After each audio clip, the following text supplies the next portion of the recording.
The courtroom air hung heavy, thick with the kind of silence that presses down on your chest like a weight you can't shake off. I sat there, my fingers digging into the wooden armrests of my chair, staring at the man who had once promised me forever. Marcus looked every bit the polished predator in his tailored navy suit, his dark hair combed back with that calculated precision he reserved for closing deals or, as I'd come to learn, sealing fates. His eyes met mine for a split second. And there it was, that smug glint. Like he was already counting the dollars he'd stripped from my life. But I knew something he didn't. The envelope in my lap felt like a ticking bomb, its contents ready to detonate everything he'd built on lies. "Your Honor," Marcus's lawyer intoned, his voice echoing off the oak-paneled walls like a bad omen. "My client has been the pillar of this marriage, supporting Ms. Harper through her entrepreneurial journey. He deserves an equitable share of the assets acquired during their union." Equitable. The word twisted in my gut like a knife. Assets acquired? I'd clawed my way up from nothing, building Harper Innovations from a cramped apartment desk into a $15 million software firm that revolutionized small business analytics.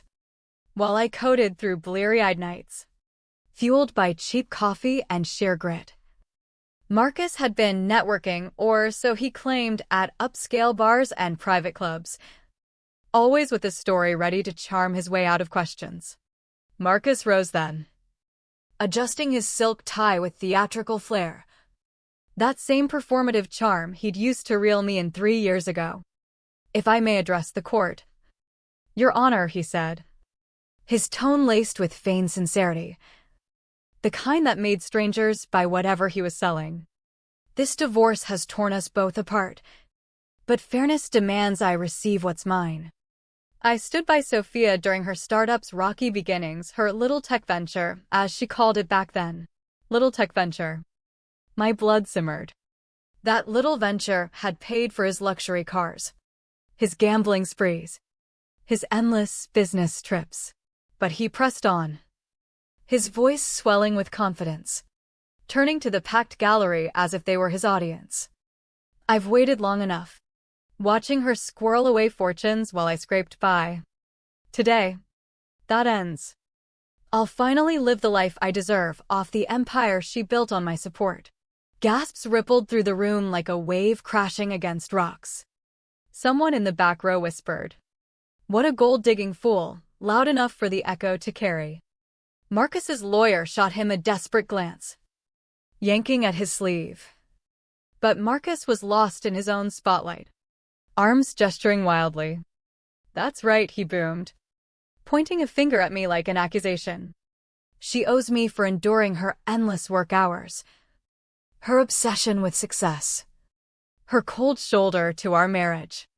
I sacrificed everything, my time, my dreams for her. Compensation is the least I deserve for that hell." Laughter bubbled up from the crowd, sharp and mocking. But I remained still, my pulse steady, the envelope's edges biting into my palm. Let him unravel. Let the arrogance that had blinded him to his own traps pull the noose tighter. Judge Ramirez, a no-nonsense veteran with wire-rimmed glasses and a gaze that could cut glass, slammed her gavel. "Order, Mr. Vaughn. Control yourself and sit down, or I'll cite you for contempt."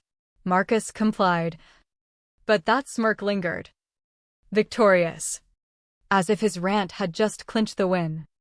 He had no clue the ground beneath him was cracking.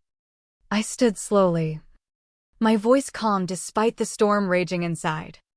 "Your Honor, permission to approach." She nodded, curiosity flickering in her eyes. As I crossed the floor, I felt Marcus's stare boring into me, heard his frantic whispers to his lawyer. Handing over the envelope, I leaned in close. "Examine the dates on these documents, the ones he claims prove his stake, and the ink analysis on my supposed signatures." Her fingers flipped through the pages, her expression shifting from neutral to stunned. A chuckle escaped her, soft at first, then building until she pressed a hand to her mouth, shoulders trembling. When I glanced back, Marcus's face had drained of color, his smug mask shattering like fragile glass. But to understand how we got here, how betrayal festered in the quiet corners of our life until it exploded, I have to take you back to the night it all seemed like a fairy tale. 3 years earlier. The world felt electric, alive with possibility. My software startup had just secured its breakthrough funding round, turning years of ramen-fueled all-nighters into something real, something unbreakable. Investors who'd once dismissed me as just another coder with big dreams were now clamoring for partnerships. To celebrate, my best friend Lena dragged me to a high-society fundraiser in downtown Chicago, insisting I deserved a night off from screens and spreadsheets. "Sophia, you're going to burn out if you don't breathe," she'd said, shoving a cocktail dress into my hands. The venue was a glittering ballroom, filled with the elite old money mingling with new tech moguls. I felt out of place, nursing a glass of champagne by the silent auction tables, when I spotted him. Marcus Vaughn cut through the crowd like he owned it, his laugh drawing heads, his presence magnetic in a way that made the room tilt toward him. Tall, with sharp features and eyes that promised adventure, he caught my gaze and sauntered over. "You look like you'd rather be debugging code than dodging small talk," he teased, his smile disarming. I couldn't help but laugh, the tension in my shoulders easing for the first time in months. "Guilty as charged. Sophia Harper." He took my hand, his grip firm yet warm. "Marcus Vaughn, real estate consultant to the stars. I've read about your firm, innovative analytics software. Right? Game changer for small businesses." I blinked, surprised. Most men at these events tuned out when I mentioned algorithms. But Marcus leaned in, asking pointed questions about data privacy and scaling challenges. "What impresses me," he said as we drifted to a quieter alcove, "is how you bootstrapped this from scratch. No family fortune, no safety net, just pure hustle. That's rare." That night blurred into hours of conversation about ambitions, failures, even our shared guilty pleasure for late-night jazz records. When he asked for my number, it felt natural, inevitable. Our first date sealed it, a sunset picnic on a Lake Michigan bluff, where he unpacked gourmet baskets and listened as I vented about investor negotiations. "I've chased deals my whole life," he confided. "But meeting someone like you? That's the real win." He spoke of his high-end property flips, painting pictures of luxury condos and celebrity clients. Ambitious, charismatic, supportive, he seemed like the partner I'd never dared hope for in my work-driven world. The romance accelerated like a runaway code loop. Marcus showered me with thoughtful gestures, surprise deliveries of my favorite Vietnamese pho on deadline nights, weekend escapes to cozy cabins in the Wisconsin dells where we'd hike and dream aloud. He celebrated my wins, a major app update with champagne toasts, and held me through losses, like a failed merger, whispering, "You're unbreakable, Sophia." 6 months in, he proposed under a canopy of stars at that same bluff. "The ring, a simple emerald-cut diamond that matched your resilient spirit," he said.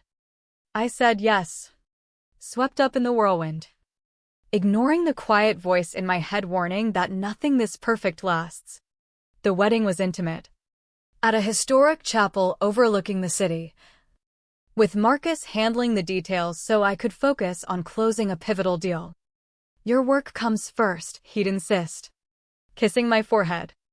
Our honeymoon in Napa Valley was idyllic, wine tastings, vineyard walks, him proudly introducing me as my brilliant wife, the tech visionary. But hindsight reveals the cracks I'd papered over, his casual probes into my company's valuation, his joking comments about community property laws, the late-night scrolls through my financial apps when he thought I was asleep. I chalked it up to curiosity, to love. After all, in my culture's quiet way, we endure for the family's sake, swallowing doubts like bitter medicine. But those doubts were poison, slowly seeping in. The first fracture appeared 8 months post-honeymoon. On a rainy evening when I returned early from a board meeting, Marcus paced our sleek loft, phone glued to his ear, voice low and edged with desperation. "I need more time, the payout's coming. Just stall them." He hung up abruptly when he saw me, flashing that grin. Client drama. You know how finicky buyers get. But his eyes darted away, and the unease coiled in my stomach like a spring. The calls multiplied, whispers in the dark. Excuses about overseas investors or emergency listings. Then came the discovery, a hidden credit card statement in his desk drawer, bloated with $45,000 in charges, casino withdrawals, betting apps, poker sites. Confrontation exploded in our kitchen, under the harsh glow of pendant lights.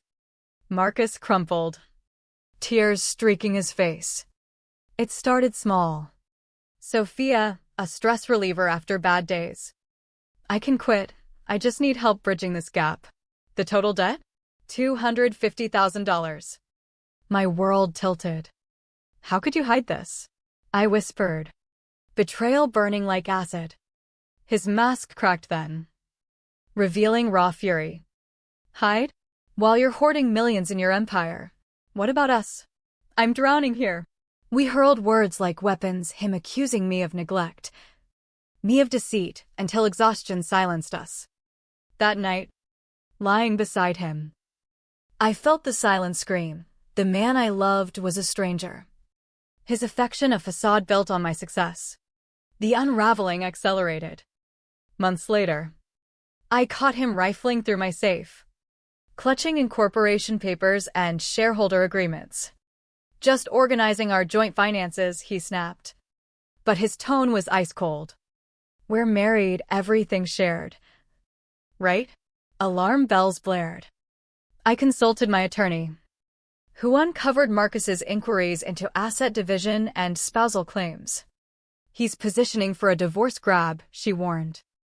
The truth hit like a gut punch. Our marriage was his long con. I filed quietly, steeling myself for war. Service day. Marcus's reaction chilled me. No shock. No pleas, just a predatory smile as he skimmed the papers, finally showing some spine. "Huh?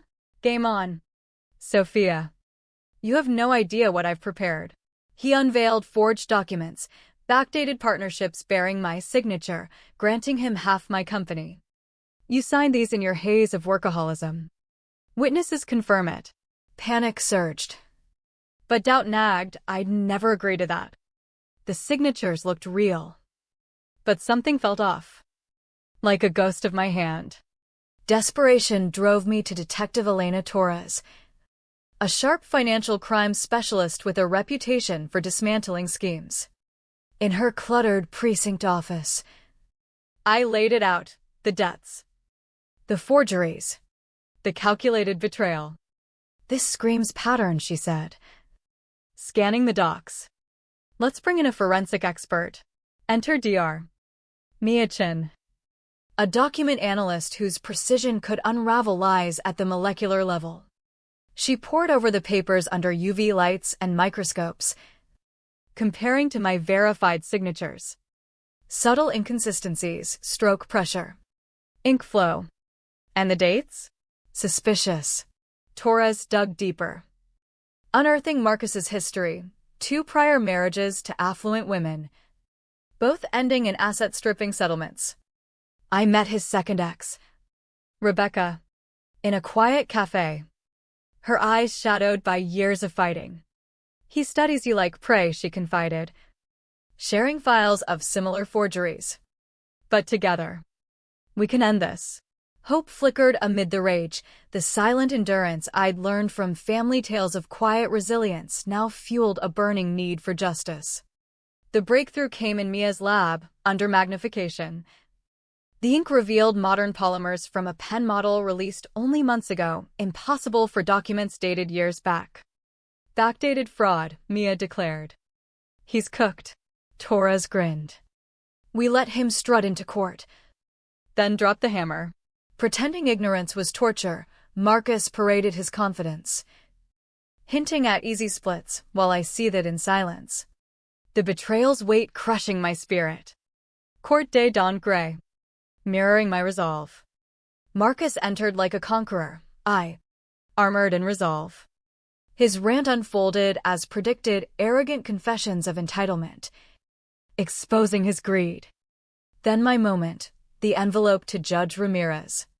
The ink proof dismantling his web. Her laughter echoed the absurdity of his hubris. Arrest him for forgery and fraud, she ordered. As cuffs clicked, Marcus's hatred glared back. You witch, he spat. No, I replied, voice steady. Just smarter than your lies. Applause thundered as he was hauled away. The judge voided his claims, awarding me restitution. Investigations exposed his decade-long trail of victims. He got 7 years behind bars. I rebuilt, scarred but unbreakable, learning that silence can harbor storms. Betrayal exacts a soul-deep toll, and revenge, though bittersweet, demands a price, the innocence lost to trust's ruins. Marcus sought my fortune, he earned chains, while I claimed freedom from his shadows.